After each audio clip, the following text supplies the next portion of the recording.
For a movie that's called All Quiet on the Western Front, they certainly have a loud synthesizer.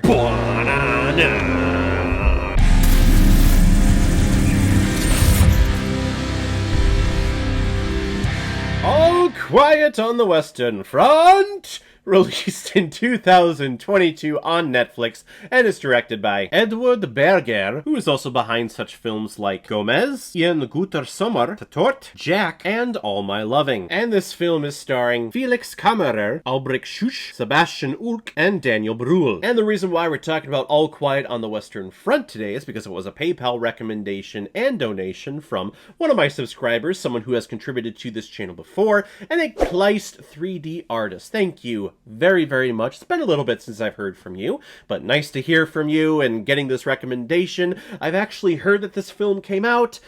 It's one of those stories, though, that I don't like, and I'll get into it in a second. Not saying that I hated this movie, because I thought this movie was actually quite excellent, and it was shot excellently, the visual effects were stunning, the performances were great. It's just this story itself, I hate, because it's everything about war that I hate. The First World War is soon coming to an end, and the Germans and the French are trying to reach an armistice. However, before that goes into effect, the German general is going to keep fighting for every square inch of no man's land. So they keep recruiting and recruiting and recruiting, and this film follows a certain batch of recruits who are fresh out of school, eager to start fighting for their country, but soon get slapped in the face with reality. Oh, there goes gravity. Oh, and oh, navity. And it's Eminem's song. And that is the part about this movie that it angers me. It pisses me off so much, because this is how young people and their minds are warped into thinking like, oh, I'm gonna go out and fight, and fighting is the best solution. And yeah, if I go out and fight, people are gonna look at me and remember me and give me special honors when I come home, and maybe even if I die, I'll still get special honors. But what they fail to realize is that, hey, when you're dead, all the honors that you get don't mean shit, because you know what? You're fucking dead. So to see these characters, these young kids who are in school and could have a promising long life ahead of them where they can grow old with someone and find a living and be happy, choose to take all of their youth and their lives and give it up to this army, because this army, this country, this world just kind of wants to fight each other. That's the thing about World War I. Yes, World War II, I think, is more commercial and is more popular because you have a whole bunch of advancements in technology and fighter planes and tanks, and then you had the Nazis, so it was like, hey, they're freaking evil, every single one of them are evil, and all of us in Britain and in the US, we're all the good guys, so it's like good versus bad. Whereas with World War I, there was really no good or bad. Really, just everyone in the world's, I guess, temper was just at an all-time high, and people just wanted to fucking fight each other. I'm sure there are historians out there who could accurately give you a sense of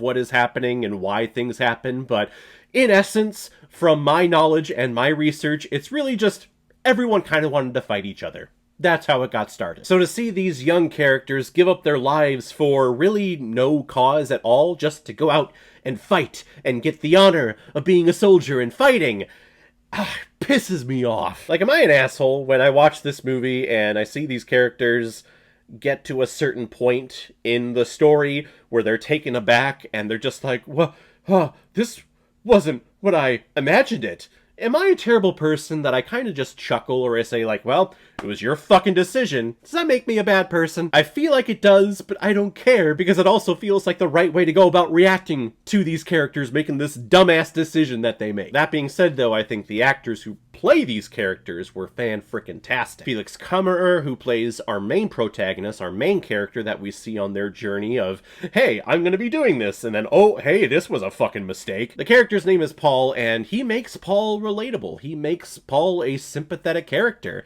He's so ambitious. He has a smile on his face. He's having fun. He's having fun with his comrades. But then as the story goes along, the war goes along, he loses every single one of his original friend group. And it's heartbreaking to see a character, or to see characters that have so much hope and happiness, and to see all of that just go by the wayside and see despair, depression, fear creep in to every single one of their lives, in their eyes, in everything. It's not a fun movie. It is not a fun movie to watch. But you know what? That's what a war picture should be. It should not be fun to watch. There are some movies and some stories with World War II and World War I that try to glorify war and glorify the idea of going off and fighting to battle. Hell, just outside of World War I and World War II, just any war film. A lot of what Hollywood does is try to glorify the idea of dying in battle, how that is the greatest honor that anyone could possibly have. So when a war movie like this comes around and it takes all of that honor and all of that glory away, because there is no glory in war. It is people killing other people, and that should never be glorified. That's never honorable. It's a terrible thing that we as humans just love to frickin' do. Now, the visual effects, the cinematography of this film are stunning. I love all the tiny little details. The camera is following our character all throughout the battles and all throughout all of the gunfire and flamethrowers and gas bombs that are exploding. You as the viewer feel that anxiety and you feel that rush. You feel that tension and that worry that, hey, my life is on the line. I'm going along with this character and I'm moving along with him. So when is the bullet gonna hit me? Because it's eventually going to. And the details that they use in the costuming and in the teeth, like these characters have been in the company for a long time and they're peeling potatoes, cooking for everyone, and people are like, there's moments of levity and people are smiling, and you see just the yellow and the decay of the teeth because they have no food and they have no hygiene where they're staying. It makes you feel gross, it makes you feel dirty, and I love that. This movie also has a very interesting score and sound design. Like, the major theme of this movie, it comes out of nowhere, but it's this really like turned up bass synthesizer, and the theme is just this. But then as the movie goes along, you start hearing that theme every once in a while.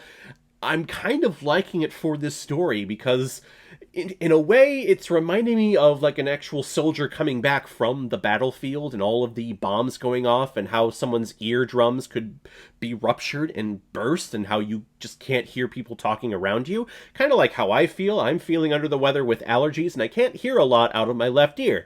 It kind of feels like I'm talking like this some of the times. I'm very muted. That's the concept that I was getting from the main theme in that synthesizer. Is it's music, or maybe it's someone talking to Paul, trying to talk to Paul, saying, go home now. But because his eardrums are ruptured from all the battles that he's in, it just kind of sounds like... I don't know, that's my interpretation, and I'm sticking to it. All Quiet on the Western Front is an exceptional film. It has great detail to it, great heartbreaking performances, it's a heartbreaking story, and it's a story that I just hate. It makes me very angry. But just because I hate the story itself doesn't make this film any less excellent. I'm gonna give All Quiet on the Western Front 4.5 out of 5 Blu-rays. It's good. It's good. So guys, if you've seen All Quiet on the Western Front, what did you think about it? If you've seen the original from the 1930s, which version do you like more? Whatever you thought, comment below, let me know what you thought about it. And as always, if you like what you see here, if you like my take on movies, then hit the subscribe button and make sure you hit that bell. See you all the next time I'm releasing my next movie review. So guys, I will see you next time on the channel, but in the meantime, be well, be good to each other, and go watch a movie. Take care, guys.